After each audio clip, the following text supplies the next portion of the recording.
Breathing in the salty air, I let out a sigh. It's another beautiful day on the beach, surrounded by the gentle hum of the oceans and the interruption of seagulls. My feet sink into the sand comfortably, leaving traces of my passing, whilst also feeling the constant touch of the ocean waters. You'd think this would provide a moment of peace, yet my mind immediately decorates the landscape with my quaint friends. Crabs. Ah, crabs. There they are again, even in my solitude. Not a bother, though. I suppose they're my equivalent of people's dogs or cats. Always by my side, even if they're just the conjurations of my troubled mind. Each wave that laps at the shore brings in groups and groups of these tiny, fascinating creatures scampering around, each of them an enchanting embodiment of life, curiosity, and a certain boldness. They scuttle around purposefully, each seeming to know exactly where they're going and exactly what they're after. I find it absurd how they've become my constant companions. Their existence incessantly punctuates my thoughts, filling up my world with their peculiar yet majestic mannerisms. It's like a crab-filled kaleidoscope, ever-changing, but always intricate. There's the Hannibal Lecter of crabs, the cannibalistic green crab. How they would have fit into the lectures of my old philosophy professor, illuminating the concept of survival at its very, very basic. Eating their own for sustenance, it's a brutal reality, but one that makes them formidable survivors.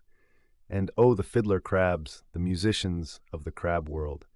The males, with a claw bigger than half their body, it's like carrying a double bass with you everywhere you go, the love songs they sing through their silence. Is it strange to miss something that's not real? Is it strange to feel the absence of the swarm of imaginary crabs that only inhabit the mental landscape of one individual on this vast planet? I suppose it could be. But then again, who decides what's strange and what's not? Human understanding and tolerance operate on such a narrow bandwidth. Anything beyond that, we're too eager to dismiss as madness. You know how bizarre it is to explain this preoccupation to anyone? Hey, meet my friends, a congregation of invisible crabs.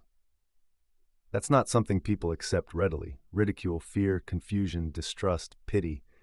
I've seen it all in their eyes. And yet, these same people who dismiss my fascination go about their ways with their heads buried in distractions, no more tangible than my bevy of shadowed crustaceans. They've spent countless hours scrolling through the lives of others on Instagram, obsessed with celebrities who are as detached from their lives as my crabs are from reality. They're more disconcerted by the presence of my crabs than they are by their unyielding obsession with their devices.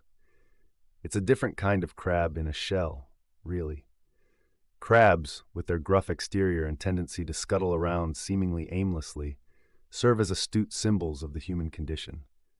We're all but crabs, sheltering behind our hard shells, protecting our soft innards, always afraid of displaying vulnerability.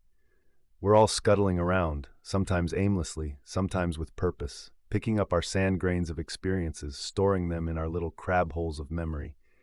Are we so different from them after all? I flirt momentarily with the world of identifiably normal thoughts, thinking about what I need to do when I'm back home.